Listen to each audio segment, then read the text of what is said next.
everybody. Happy morning. Today I want to talk about door knocking. We've talked about this before. Got a lot of new agents that are coming on and they feel they're doing it the right way. So I was speaking with somebody matter of fact, just day before yesterday. Is the reason why I added it to the call to talk about door knocking, where to stand, and some et cetera stuff there. But before I continue, I see that Jay told me we got some different people on the call today than we had yesterday. Yesterday's call, we spoke about Transamerica on their Social Security benefit payment form, which is this form here, okay? So when you do Transamerica before, you used to be able to write their MasterCard debit card on the sheet. You can't do that anymore. What you need to do, you need to go to a site that's on the bottom of that card or the bottom of the form that I got highlighted here. Go to that form there. From there, you're going to push in their number on a Transamerica site. It's going to give you what they call as a token number. You put that number in there. It's got a T in front of it with a bunch of numbers after. So just put that number in there and you'll be fine. So I've had some agents have some issues. And when you do things with Transamerica and you don't do it the correct way, it goes in what they call is the NIGO, not in good order, sits in limbo. So you need to be more aggressive and check Transamerica as well as check all of your carriers to make sure that things are going smooth. A lot of agents feel when they write it, it's like, one and done and it's over with and finished. It is with some carriers. It is with some clients. Yet I would recommend you to make sure the application is being processed properly and to make sure your commission is being paid to you properly, because certain times there's glitches and sometimes things may mess up. So factor that into your morning regiment when you're having a cup of coffee before you take a shower. So let's kind of visit on ways to door knock. And as I'm going to preface this call here, as always, is that everybody has their own style, on how they knock on the door, what's the proper way to do it. Joe, my way's better. Joe, your way is antiquated. I'm not going to do it that way there. My way is my way. And what I want to do is just share with you some of the things that I've learned over the years.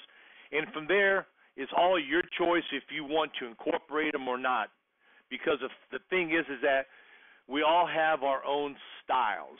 And my style is the way that I feel I'm going to get into a house, because I know that when I go to a door, it is a shock when I knock on a door and the person answers the door. They have no idea who I am, what it's about. They've got no knowledge. So my thought process is that I want to do whatever I can to get into that person's house, and the way for me to do it is like this. If I'm out running leads and I'm just out door knocking, my philosophy is pack light. My philosophy is, why do I want to take a briefcase or an iPad or a big old notebook with me? For the mere fact is that could throw up a flag to that person, making them feel that you're there to sell something to them, and you are, yet you're really not. You're there just to give them the information, get their attention, and then from there, go to your car to get the information for the client to sell them something. Now, my brain has told me over the years of doing this here is that I've got to get in the house. Doesn't matter if I've got the least expensive, I got the greatest benefits, I've got buy one, get one free, I'm getting a bonus on the application if I write one. None of that matters unless you get into a house and make a presentation. Now, granted, I've done presentations outside on the front porch and made sales, but 95% of the time you're normally going to go into a home, visit with the people in their comfort zone to go over what you've got to talk about on why they either sent the card in or they answered to a Facebook lead or a phone lead. So my thoughts are this here. Go to the house when you're out door knocking, kind of somewhat with nothing, just a bunch of leads. And when I knock on the door, depending on how big you are, the larger you are, the further back I will stand. So myself, when I go to a house, I stand back a minimum of 10 feet.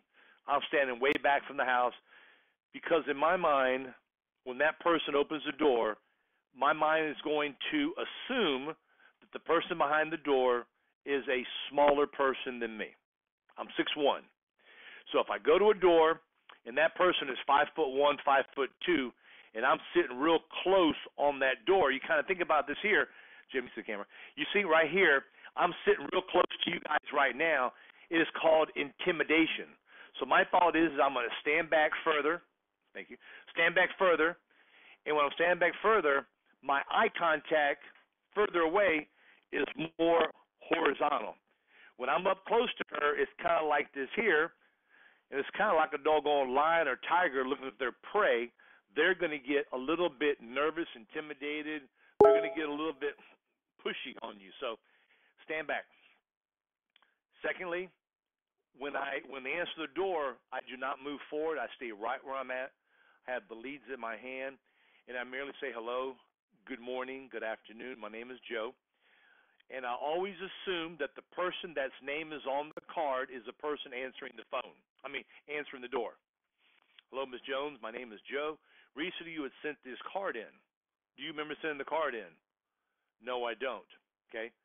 Ms. Jones, hello. Good morning. My name is Joe. Recently, you sent this card in, and I'm here to deliver the information you requested. Good morning, Ms. Jones. My name is Joe.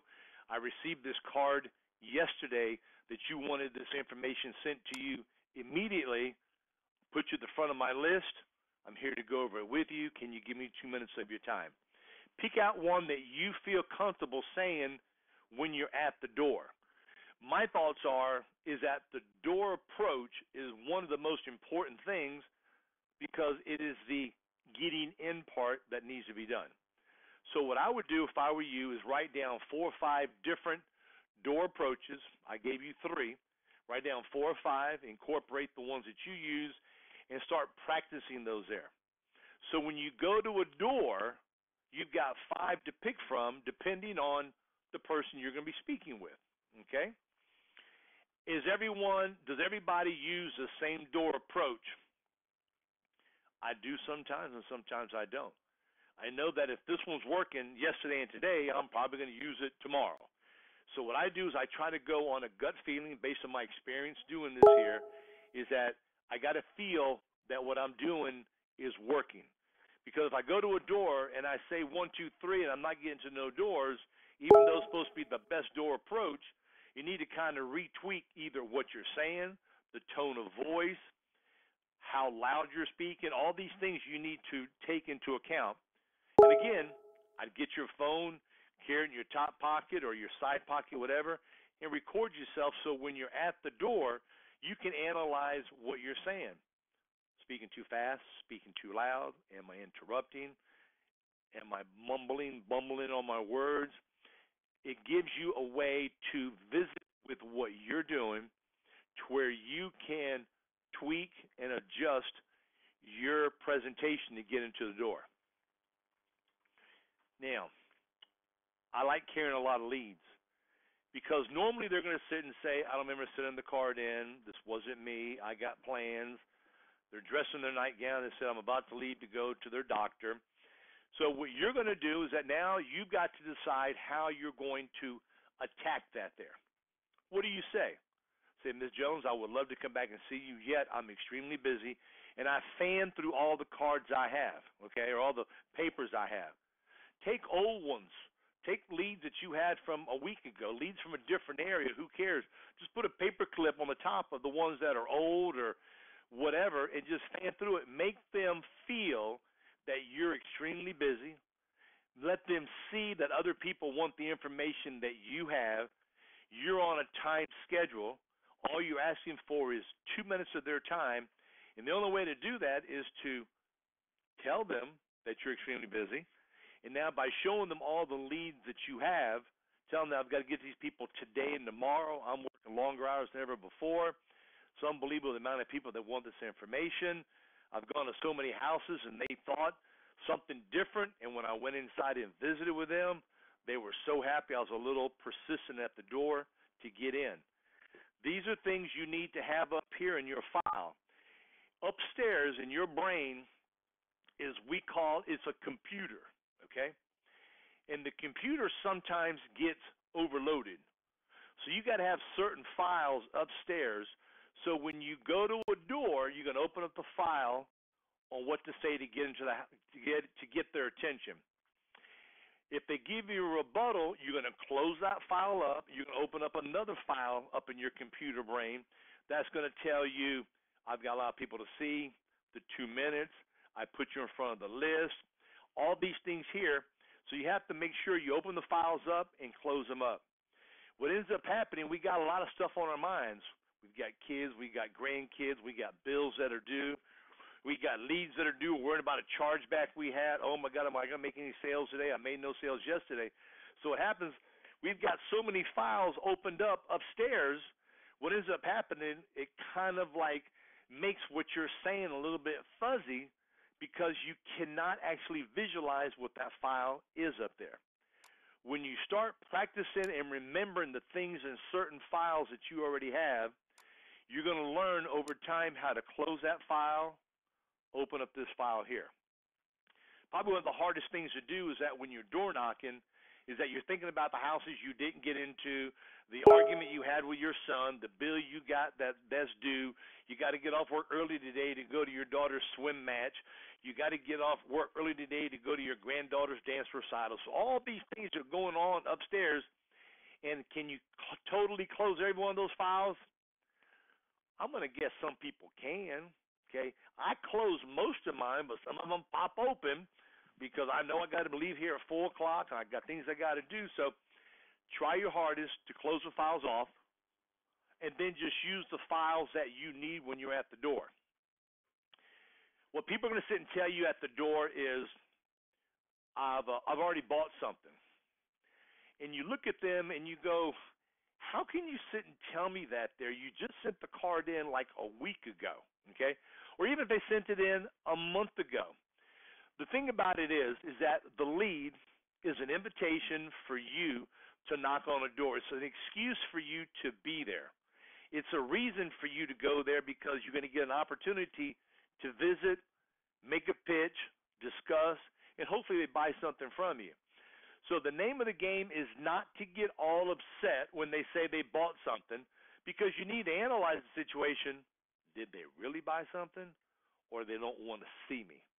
Did I catch them off guard? Did I speak too loud? All the things I said in the beginning, while you record yourself with your phone in your pocket, you're going to sit back and say, they probably didn't buy nothing. I was probably speaking too fast.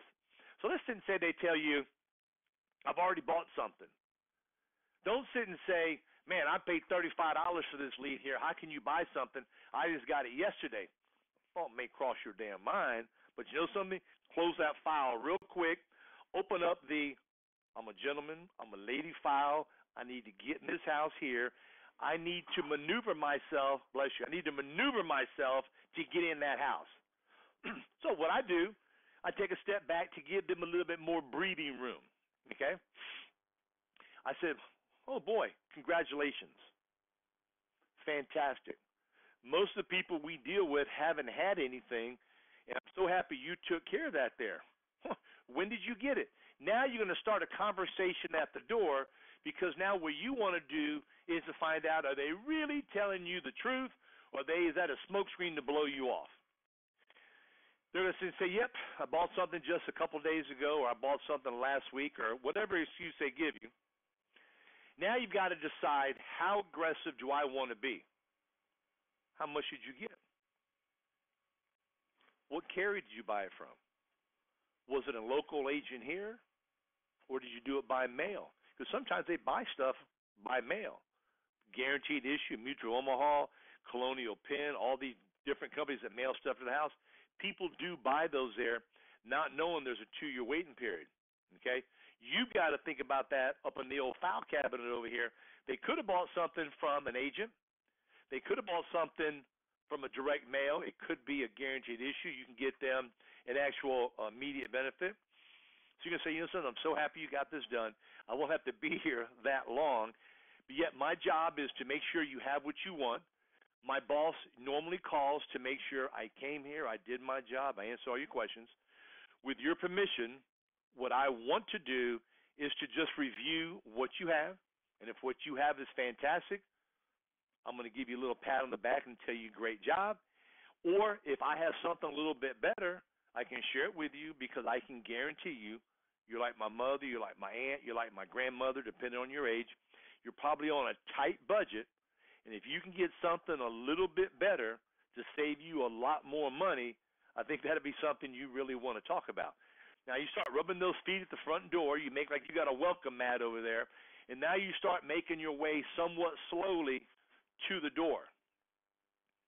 You got a 50-50 chance they're going to let you in when you start doing the little shuffle on the doormat, even though the doormat's up there and you're back here. People automatically, when you start shuffling their feet, the person normally just turns because it's just instinct to walk into the house. So if they tell you they bought something already, congratulations, I'm happy for you, fantastic. My job is just to see what you have. Maybe you bought something from another gentleman or a lady that worked around the same area that I work with. They may work in my office with me. I'm just here to do my job, and as soon as I find out what you have, I'll tear up your paper and I'll throw it away. All you want to do is get yourself in that house. You want to cross that little 4-inch threshold which separates talking, not talking, not making a sale, making a sale. Okay? Now, here's something else they may say. I've changed my mind. Changed my mind. I don't want it no more. You got to sit back and analyze this here. Why are they saying this here? They changed their mind. They just filled the card out. So now you need to ask them in a nice way. Totally understand. Somebody told me the same thing about a week ago, and they told me the reason they changed their mind was because they didn't feel comfortable having somebody come to their house. They're going to look at you, and if they give you the, oh, you're telling me the truth look, and say what I did was that I asked the person just to come outside. We sat on their front porch, which I got no problem us sitting out here now, sitting out here and just going over the information. And the thing about it is that they were happy, and they ended up buying something when they realized how inexpensive it is. Okay? Joe, I changed my mind. I just don't need it no more. You know something? I've heard that before, yet what caused you to send this card in? If your mind was kind of cloudy, your mind was unsure when you filled it out, there's something on this card that you saw that gave you the desire to write your name, your phone number, and your date of birth on here. Can you kind of go back in the old memory bank and kind of help me help you to figure out why you sent the card in? Now you can see those wheels up there starting to roll. When those wheels starting to roll up there, it means they're thinking. That doesn't mean for you to open your big mouth and start talking. Your job is to sit and ask questions, have them answer, overcome the objection, squash it, and get in. So when they're there thinking, you see those wheels turning, you see the smoke coming out of their ears, that question that requires an answer did not change to a multiple question test to where you're going to ask them 3 or 4 things. Could it be this? Could it be that there? Don't do it. That is called assassinating yourself on that lead. When you ask a direct question, let them come up with an answer, because a lot of times they're dumbfounded. They don't know what to say. Now they sometimes could become a smart aleck. They could give you a true answer. Normally, sometimes people have bought. They bought by mail. Sometimes people do change their mind. Sometimes people fill that card out having no idea what it is. Joe, yes, I did send that card in, yet I just don't recall what I sent it in for. Can you refresh my memory? What I like doing is handing the card to the person to where they can see what they sent in. If they sent it in a week ago, 2 weeks ago, a month ago, and you had a hard time getting a hold of them, they're probably not going to remember filling the card out. The people that fill these cards out, we put them into a category called responders. So what I do on the lead is that I highlight words that I know hopefully will catch their attention. Either the word life insurance, final expense, burial insurance, burial program, how do I qualify? And I hand hand this to them. I like using a yellow highlighter because to me I think it's got more pop to it. I hand it to them, and I highlight all of my leads, not just that top one, all of my leads the same way. Because when you hand these people these pack of leads, they have no choice but to start fanning through them, thinking this is all about them because their name is on top. Okay? So when they start doing it, they're going to see the same stuff highlighted. Because when your eyes are looking at a piece of paper, it's either going to go to something that is in bold ink, something that's got a larger font, or something that is highlighted in whatever color choice you want to use on a highlighter. Man, those are the other people I got to say I'm extremely busy. The name of the game is to get in the house, show them. Now, they're going to sit and say, well, I don't remember sending this in for filing expense. And yes, I see how you have it highlighted and all that stuff there. Well, ma'am, on the card that we sent to you is one card that you mailed back, which is this card here. And on the inside part of the card we sent to you has a list of things other than what the card says that we're willing to help you out with to answer any questions. Do you remember that card? No, I don't. Okay. Now, since they don't remember it, now what you're going to do is that you're going to tell them, well, that card stated some other things we could speak about. That may have been something that caught your attention. You don't remember sending that card in? No, I don't. Well, this is what it said. And what you can do is put something. We have this on the back office in the workshop. I think it's on as heard on our previous calls. There's a list of about 10 things that I have written down for you that I'm going to recommend you. So if this is all your leads, all these are your leads here, I'd put it back here to where it's readable here, turn it over and say, well, you know something? What it is that it's got something, it says something about Medicare, Medicare Advantage, health insurance, accidental coverage, mortgage protection, no. Information on some life insurance for your grandchildren, no. Maybe you want some information for your children.